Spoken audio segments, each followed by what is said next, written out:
दोस्तों स्वागत है आप सभी का हमारे चैनल बातों बातों में पर। 4 दिसंबर को लगने जा रहा है इस साल का दूसरा और अंतिम सूर्य ग्रहण। सूर्य ग्रहण एक ऐसी खगोलनीय घटना है जिसे भारत में ही नहीं बल्कि दुनिया के और देशों में भी माना जाता है। ग्रहण को लेकर भारत और दूसरे देशों में अलग अलग तरह की कहानियां प्रचलित है, लेकिन दोस्तों आपको इन बातों का ध्यान रखना है कि ग्रहण के समय में कुछ ऐसी नेगेटिव एनर्जी धरती पर होती है जिसका असर आप पर, आपके होने वाले बच्चे पर या आपके परिवार पर हो सकता है। तो ऐसे में जरूरी है आपके लिए ये जानना कि ग्रहण कब लगेगा, कितने बजे लगेगा और ग्रहण में किन बातों का ध्यान रखें ताकि हम और हमारा परिवार स्वस्थ रहे। दोस्तों चलिए बात करते हैं ग्रहण के समय के बारे में। आपको बता दें 4 दिसंबर को लगने वाला सूर्य ग्रहण दूसरा सूर्य ग्रहण है इस साल का और साल का अंतिम ग्रहण है। इससे पहले 10 जून 2021 को पहला सूर्य ग्रहण लगा था। अब इस बार लगने वाला सूर्य ग्रहण तकरीबन 4 घंटे का होगा। ग्रहण 4 दिसंबर की सुबह 10:59 पर शुरू होगा जो दोपहर 3:07 पर समाप्त होगा। दोस्तों साल का अंतिम चंद्र ग्रहण 19 नवंबर 2021 को लग चुका है।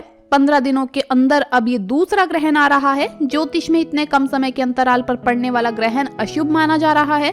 अब आप सोचेंगे कि ग्रहण से हमें क्या फर्क पड़ेगा, हमें क्या फर्क पड़ता है ग्रहण लगे या ना लगे। ऐसा नहीं है दोस्तों, ग्रहण हमारे जीवन में बहुत से प्रभाव डालता है। बहुत सी ऐसी चीजें होती है जो हमें ग्रहण में नहीं करनी चाहिए। अगर बात करें इस ग्रहण की तो ये ग्रहण उपछाया सूर्य ग्रहण है, जिस कारण से इस ग्रहण का ज्यादा असर नहीं दिखेगा क्योंकि सूतक काल भी मान्य नहीं है।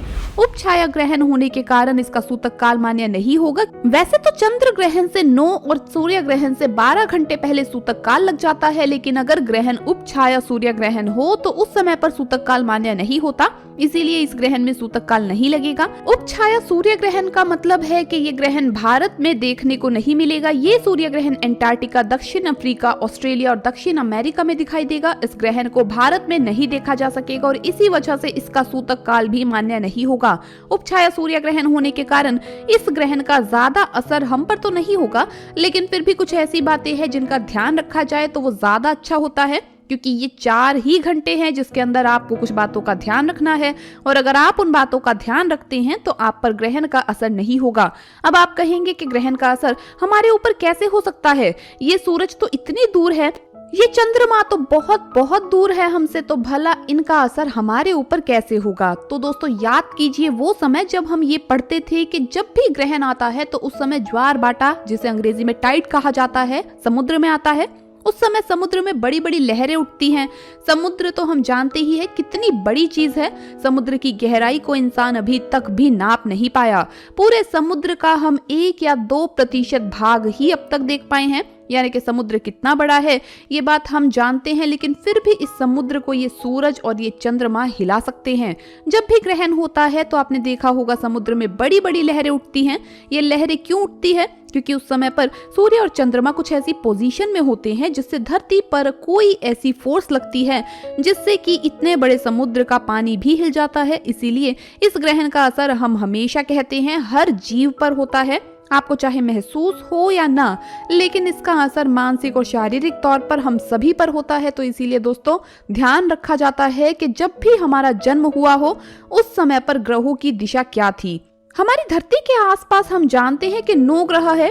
ये सभी ग्रह किसी न किसी रूप से हमारी जिंदगी पर प्रभाव डालते ही रहते हैं, फिर चाहे वो बात आपको महसूस हो या ना हो। आप खुद ही सोचिए, कभी कभार आपने कुछ ऐसे लोग देखे होंगे जिन्होंने जिंदगी में बहुत कम मेहनत की हो लेकिन फिर भी काफी सफल हो जाते हैं। वही दूसरी ओर कुछ ऐसे लोग भी हैं जो कितनी मेहनत करें और कितना दिमाग भी क्यों ना लगा लें, उनकी किस्मत उनका साथ ही नहीं देती। आप माने या ना माने, पर हमारे ग्रहों का कोई ना कोई असर तो जरूर है। अगर आप इन बातों को समझेंगे, मानेंगे, तभी आप इन बातों के जरिए अपनी जिंदगी में बदलाव ला सकेंगे। आइए जानते हैं इस ग्रहण के बारे में कुछ इंपॉर्टेंट बातें।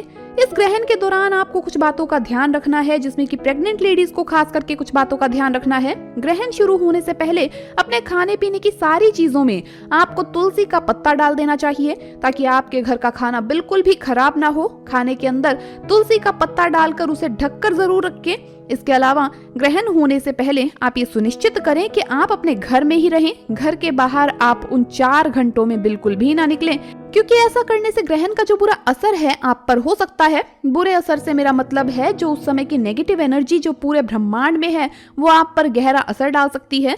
सूर्य ग्रहण के दौरान आपको बुरी बातें या फिर किसी से लड़ाई झगड़ा नहीं करना चाहिए। ग्रहण के दौरान आपको या तो पूजा पाठ करना चाहिए या फिर आप शांति से मेडिटेशन कर सकते हैं। ग्रहण के दौरान प्रेग्नेंट लेडीज को बिल्कुल भी लेटना या सोना नहीं चाहिए। ये बात बहुत ही इंपॉर्टेंट हो जाती है। ग्रहण के समय में आपको या तो बैठना या फिर टहलते रहना चाहिए। ये जरूरी नहीं है कि आप पूरे 4 घंटे टहलते रहे।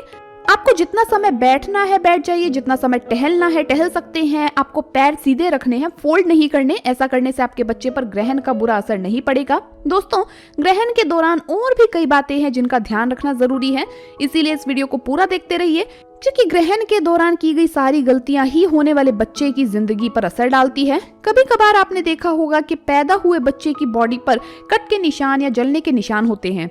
ऐसा इसलिए क्योंकि अगर आप ग्रहण के दौरान कोई ऐसा काम कर लें जिससे आपको चोट लग जाती है तो इससे उस चोट का असर आपके बच्चे पर हो जाता है। इसीलिए कहा जाता है कि ग्रहण के दौरान प्रेग्नेंट लेडीज को किसी भी नुकीली या तीखी चीज से कोई काम नहीं करना चाहिए। इसीलिए आप पहले सुनिश्चित करें कि ग्रहण से पहले ही आप जिस जगह पर बैठ रही हैं वहां पर कोई भी नुकीली या तीखी चीज नहीं होनी चाहिए, और ना ही कोई ऐसा काम करें जिससे कि आपको चोट लगे, जैसे कि छुरी से सब्जी काटना या फिर सुई धागे का कोई काम करना, क्योंकि इन सभी कामों को करने से आपको चोट लग सकती है। इसके अलावा दोस्तों, ग्रहण के दौरान आपको घर में रहना चाहिए और ग्रहण को नंगी आंखों से नहीं देखना चाहिए। जैसा कि हम जानते हैं कि बहुत से लोग ये गलती कर देते हैं, उन्हें लगता है कि हमें देखना तो चाहिए कि आखिर ये ग्रहण लगता कैसे है। दोस्तों, ग्रहण कैसे लगता है उसे अगर देखना है तो इसके लिए आपको कुछ स्पेशल ग्लासेस आते हैं जिन्हें लगाकर आप ग्रहण को देख सकते हैं, तो उसका असर आप तक नहीं होगा। लेकिन नंगी आंखों से ग्रहण को बिल्कुल भी नहीं देखना चाहिए। और वैसे तो सूर्य ग्रहण दिन के समय होता है, लेकिन उपछाया होने के कारण आपको दिखाई नहीं देगा इस बार। इसीलिए आप घर में ही रहे तो ये आपके लिए बहुत ही ज्यादा सही है। आपको इस वक्त घर में ही रहना चाहिए। आइए जानते हैं ग्रहण खत्म होने के बाद किन बातों का ध्यान रखना है। जैसे ही ग्रहण खत्म हो जाए तो सबसे पहले आपको अपने घर में गंगा जल का छिड़काव करना है। इसके अलावा आपको नहाना जरूर है। आप चाहे तो पानी के अंदर फिटकरी या नमक डाल सकते हैं। ऐसा करने से ग्रहण का बुरा असर आपके शरीर पर खत्म हो जाता है। साइंटिफिकली प्रूवन है दोस्तों, नकारात्मकता खत्म होती है, यानी नेगेटिव एनर्जी जितनी भी होगी वो नमक से खत्म हो जाती है। इसीलिए आपको नमक के पानी से नहाना है। प्रेग्नेंट लेडीज को जरूर ग्रहण खत्म होने के बाद नहाना चाहिए। इस ग्रह का शुभ असर 6 राशियों पर रहने वाला है। आइए जानते हैं राशियों के बारे में। पहली राशि है मेष राशि, दूसरी राशि है कुंभ राशि, तीसरी है मिथुन राशि, चौथी है कन्या राशि, पांचवी है सिंह राशि और छठी है मीन राशि। इन राशि के जो भी जातक हैं उन पर इस ग्रहण का अच्छा असर होगा। उनके अगर कोई भी काम रुके हुए हैं तो वो इस ग्रहण में बन सकते हैं। बस ऐसे में इस बात का ध्यान रखें कि ग्रहण के समय आपको कोई भी गलत काम नहीं करना है, शांत रहना है और मेडिटेशन करते रहना है। ऐसा करने से आप ग्रहण के बुरे प्रभाव से बचेंगे और आपके रुके हुए काम भी बनेंगे। तो देखा दोस्तों किस तरह से ग्रहण हमारी जिंदगी पर प्रभाव डाल सकता है। आप इन बातों को अंधविश्वास ना समझें, क्योंकि हम आपको बता दें कि ग्रहण को हजारों सालों से मानते आ रहे हैं और ग्रहण के साथ जुड़ी हुई ये सारी बातें कहीं ना कहीं सच है। फिर चाहे आप इसे मानते हैं या नहीं मानते, क्योंकि हमारे मानने या मानने से बातें गलत साबित नहीं हो जाती। और मेरी आपसे रिक्वेस्ट है कि आप वीडियो को खुद भी देखें और दूसरे लोगों को भी दिखाएं ताकि वो भी ग्रहण के बुरे प्रभाव से बच सके। इस वीडियो को दोस्तों लाइक कर अपने दोस्तों के साथ शेयर करें, फेसबुक पर, व्हाट्सएप पर। और अगर आपने अभी तक हमारे चैनल को सब्सक्राइब नहीं किया है तो सब्सक्राइब करके बेल आइकन जरूर दबाइए। जल्द मुलाकात होगी अगली वीडियो में। धन्यवाद दोस्तों, बाय बाय।